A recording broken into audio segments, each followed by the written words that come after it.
I opened my palm and the rig lay there like a lie. The monitor kept time with my heartbeat. Slow and stubborn, the room smiled of disinfected. My left side felt distance. Yes, I felt belong to someone When I tried else. to shift, the sheet tight over space that shouldn't have been empty, and a cold wave climbed my spine. Emma stood at the foot of the bed, both hands wrapped around the strap of her purse like it was the only thing keeping her upright. Her eyes were red, but her chin was steady. She looked younger than 21 in that hospital light, and it made the words in my throat feel even crueler. I lifted the ring toward her. My fingers shook, not from fear, but from the strange, new weakness in my body. "You can go," I said, and my voice came out flat, almost calm, like I was offering directions, not breaking my own life in half. "You don't have to do this." Her lips parted. I saw the moment she wanted to argue, wanted to rush forward.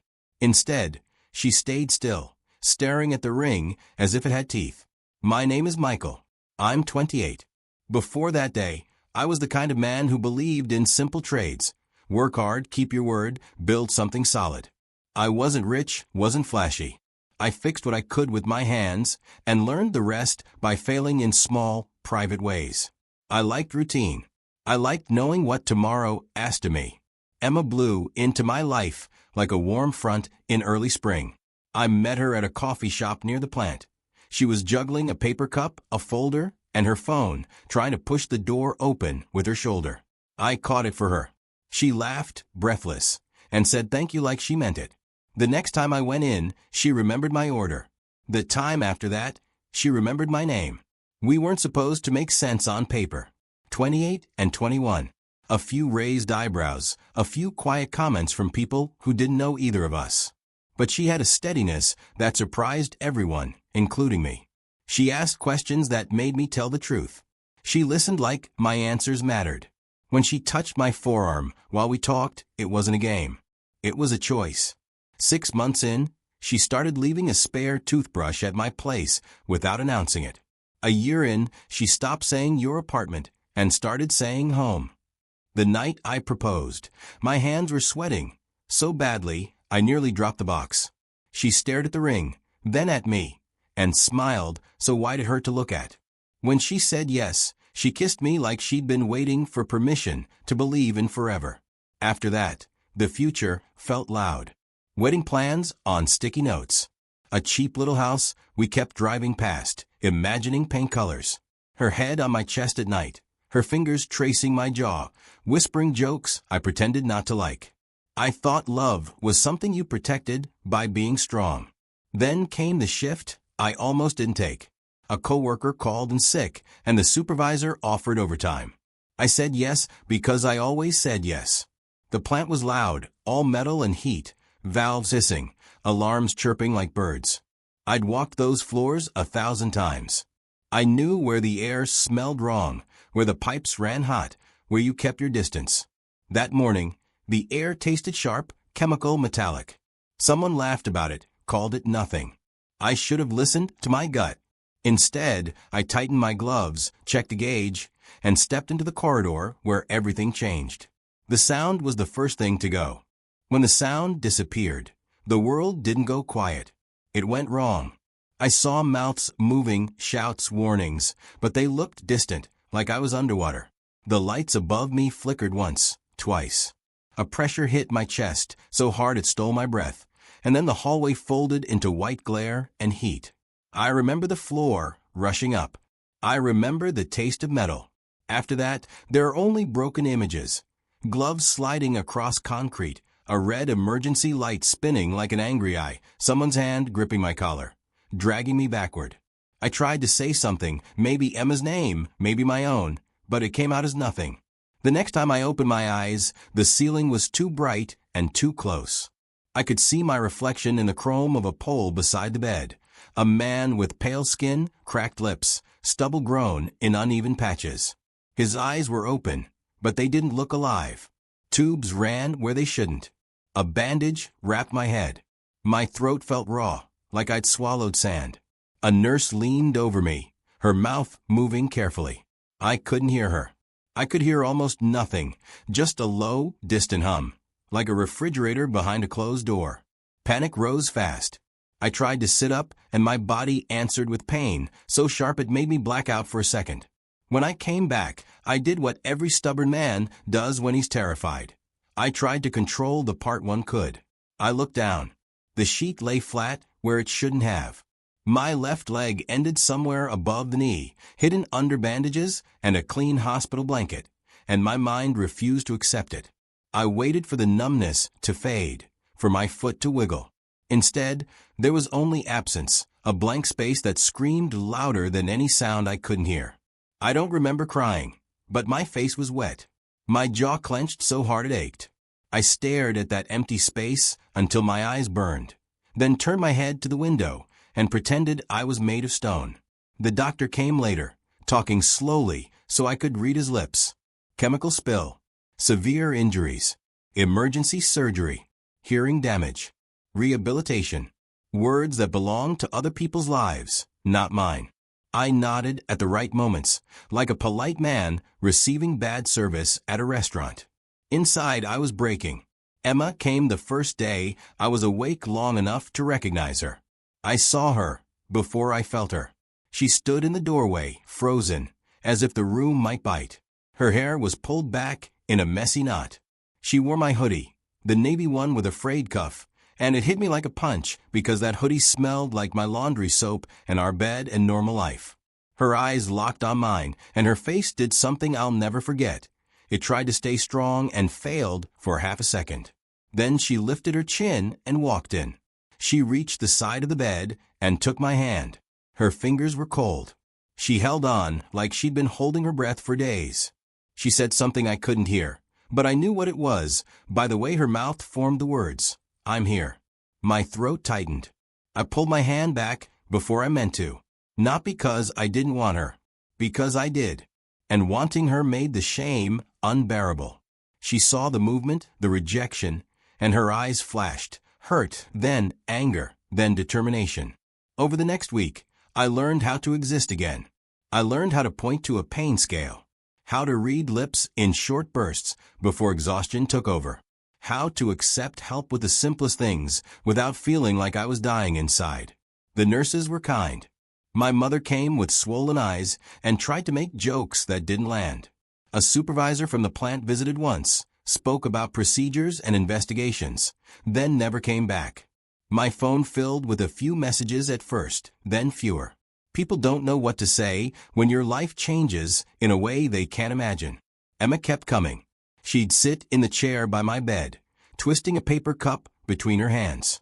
She'd bring a small notebook and write for me when my lips were too tired to read. Silly memories, plans she refused to throw away, tiny pieces of normal life. Once she wrote, "We'll figure it out." And under it, "I love you." She slid the page toward me like a secret. I couldn't look at it for long, because love was supposed to be a gift, and I felt like I'd become a debt. I started asking the nurses to tell her I was asleep. I timed my pain medication, so I'd drift when I knew she'd arrive. I convinced myself it was mercy, that pushing her away was the last good thing I could do. But every evening, when the hallway lights dimmed and the room settled into that hospital quiet I could barely hear, my hand would reach across the sheets, searching for warmth that wasn't there. And in that empty space, I understood the cruelest part. I wasn't only afraid of losing her. I was afraid she would stay, and I would never forgive myself for what she'd have to carry. By the third week, the hospital stopped feeling like a place where people got better and started feeling like a holding cell between who I had been and whoever I was supposed to become. My days were measured in pills, physical therapy sessions, and the slow humiliation of needing help with things I used to do without thinking. Nights were worse. The lights dimmed, the corridors settled, and my thoughts grew louder than the world I could barely hear. That was when I decided to end it cleanly. Emma came in late that afternoon. I saw her reflection first in the dark glass of the window. She looked tired, not the kind of tired sleep fixes, but the kind that settles into your shoulders.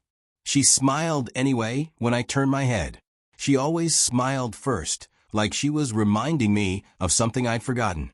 She sat beside me and took my hand without asking. Her thumb brushed over my knuckles, slow and familiar, and it almost broke my resolve. Almost. I pulled my hand free and reached for the bedside drawer instead. The small box felt heavier than it had any right to. I opened it and placed the ring on the blanket between us. Her eyes dropped to it, then lifted back to my face. Confusion flickered, followed by a sharp, quiet fear. I forced myself to keep going before I lost the nerve. "I've been thinking," I said slowly, making sure my lips formed the words clearly enough for her to read. My voice sounded steadier than I felt. "You shouldn't feel trapped. You're young. This isn't what you signed up for." She shook her head once, small and quick, like she was trying to erase what she'd just seen. I kept talking. "I can't hear you half the time. I can't walk. I don't know if I'll ever work the way I did. I don't know what kind of husband I'd be now." I swallowed. "You can leave. No one would blame you. I wouldn't blame you." The silence stretched. Her jaw tightened. She didn't cry. That scared me more than if she had. She picked up the ring and closed her fingers around it, then stood so suddenly her chair scraped the floor. For a moment, I thought I'd done it. I thought this was the part where she turned away, where my chest cracked open, and I learned how to live with it. Instead, she stepped closer. She placed the ring back on the blanket, then took my face in both hands. Her palms were warm. Her touch was firm, almost grounding. She leaned in until her forehead rested against mine, close enough that I could feel her breath. "I am not here because I have to be," she said, slowly, deliberately, her lips shaping every word so I could see them. "I am here because I choose to be." I tried to look away. She didn't let me. "You don't get to decide my limits for me," she continued. "You don't get to turn love into charity just because you're scared." The words hit hard because they were true. I was terrified. Terrified of needing her. Terrified of becoming smaller in her eyes. Terrified that one day she'd wake up and resent the life she stayed for. She softened then, her thumbs brushing under my eyes, wiping away moisture I hadn't realized was there. "I loved you before this," she said, "and I love you now. Not because you're strong. Not because you can fix things. Because you're you." She kissed me then. Not rushed. Not desperate. A slow, steady kiss that said she wasn't going anywhere. When she pulled back, she rested her head against my shoulder like it was the most natural place in the world. I felt something inside me shift. Not relief. Not happiness. Responsibility. The understanding that love wasn't about sparing someone pain by pushing them away. It was about respecting their choice to stay. That night, for the first time since the accident, I slept without medication. My body still hurt. My future was still uncertain. But when I woke, the ring was back on my finger. And for the first time, I didn't feel like I was carrying her. I felt like we were carrying this together. Leaving the hospital didn't feel like freedom. It felt like exposure. Inside those walls, everything was designed around what I couldn't do. Outside, the world wasn't interested in adjusting. Sidewalks were uneven. Doors were heavy. Stairs appeared where they had no right to be. Every movement reminded me that my body no longer matched my memory of it. Rehabilitation became my new job. Morning started early, my muscles already aching before I stood up. The prosthetic was unforgiving at first, hard plastic, sharp edges, pressure in places that burned by noon. Learning to walk again wasn't heroic. It was awkward and humiliating. I fell more than once. Each time, I clenched my jaw and forced myself back up before anyone could rush in and help. Pride is a stubborn thing. It survives injuries. Emma came with me whenever she could. She sat on the hard chairs in the therapy room, pretending to scroll through her phone while watching my reflection in the mirror. I knew that look, concern carefully disguised as patience. When I snapped at her, which I did more than I liked to admit, she didn't snap back. She waited. That restraint hurt more than an argument would have. At home, the smallest things became negotiations. Showering, getting dressed, cooking dinner without dropping a pan. I hated how often I needed her. I hated how naturally she stepped in, as if caring for me had always been part of her life plan. Some nights, the frustration spilled over. I'd accuse her of hovering. She'd accuse me of shutting her out. Words landed where they weren't meant to, and silence followed like a punishment. It wasn't just us. The world had opinions. Friends from before stopped calling as much. Conversations changed tone, drifting toward polite updates instead of shared plans. A few people, well-meaning, smiling too hard, looked at Emma with something like pity. Others were less subtle.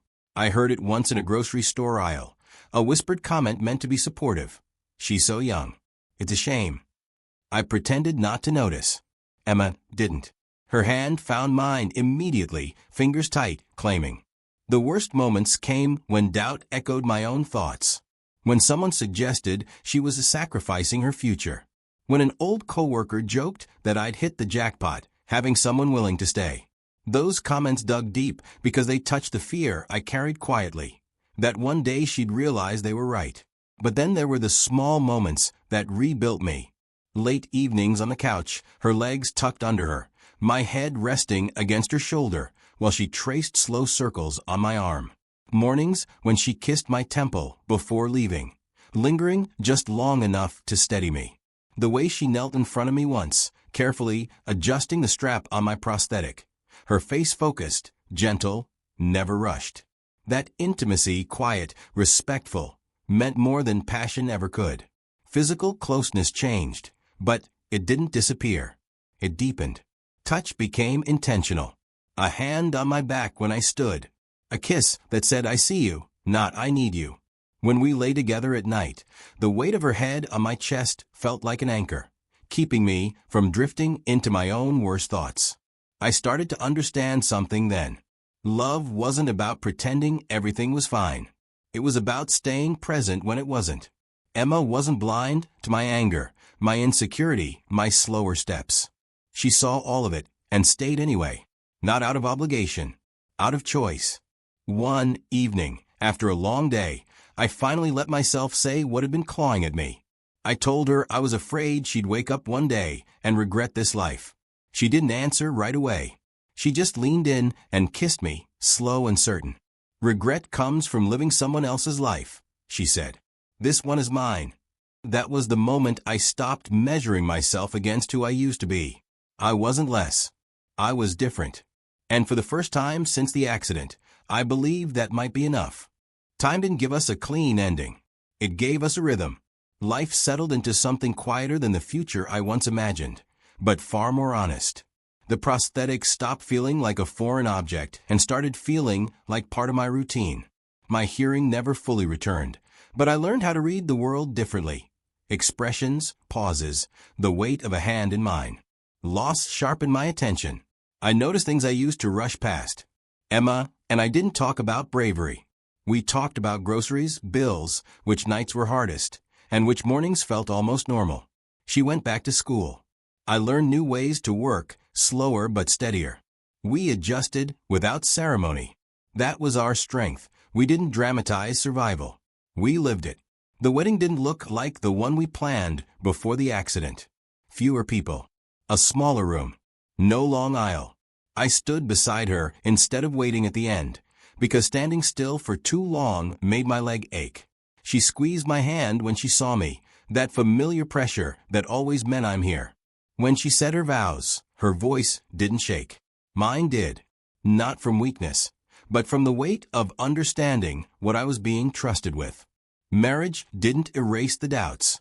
They showed up in quiet moments, late nights, unexpected stares, questions people didn't mean to be cruel. But doubt no longer had authority. We had learned how to face things together, how to speak when silence grew dangerous. Years passed. Not fast. Not slow. Just steadily. Some nights I still woke up from dreams where I could run, where sound flooded back all at once. Emma learned the look on my face when I came back from those dreams.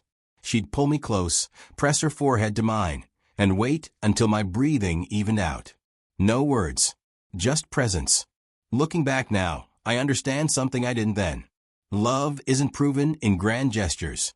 It's proven in repetition, in choosing the same person when circumstances change, in staying when leaving would be easier to explain. I once thought offering her a way out was the most selfless thing I could do. I was wrong. The most selfless thing was accepting her decision to stay and allowing myself to believe I was still worthy of love, even when my life looked nothing like it used to. I lost my leg. I lost part of my hearing. I lost the illusion that strength means independence. What I didn't lose was her. Emma didn't save me. She walked beside me while I learned how to live again. And in doing so, she taught me the simplest, hardest truth of all. Real love doesn't ask what's been taken.